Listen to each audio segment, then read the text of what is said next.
Hi, I'm Amaya Wilson, and today I'll be talking about my reflection paper. The two things I'll be focusing on is language acquisition and processing and decision making heuristics. Um, in both videos, both speakers kind of talk about how people don't really get to know someone before they put a stereotype on you. Specifically, Dr. Soros goes a little bit deeper and explains like how, as a child, she grew up. How her culture wasn't very normal, a normal thing, or where she moved to. So she would often be bullied for her accent and stuff like that. And now that this has happened to her, it's always in her mind that she was an outcast, and I'm sure she probably even still feels like that today. Which now she has developed a schema for herself. Ultimately, just goes to show that certain like traumatic events or experiences that happened to you basically shape who you are and how you think today. The second concept that both speakers kind of touched on was language acquisition or processing. Specifically, Dr. Raquel Martin, she dives a bit deeper into that and says that language is basically a way that we connect. However, in some cases, it can restrict some relationships. So, for example, if two Americans are speaking to each other, it's going to be way easier for them to connect. However, let's add a Hispanic person inside the equation. It'll be a little bit harder for those two Americans to relate to them because I'm sure there is a language barrier too, and they don't have the same experience as each other, especially if they're all in America. So processing different languages does affect the way you view the world.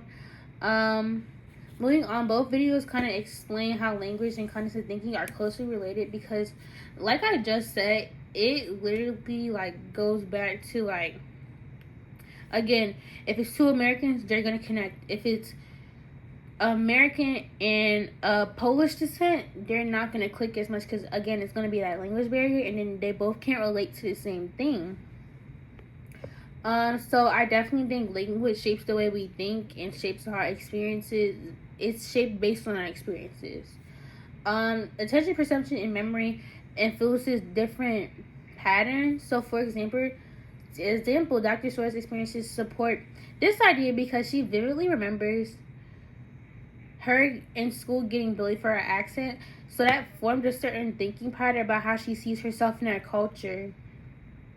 So she automatically thinks like, dang, I can't speak Polish around these other people because I'm gonna get judged and bullied, and whole time why isn't she allowed to do that? Because that's her descent.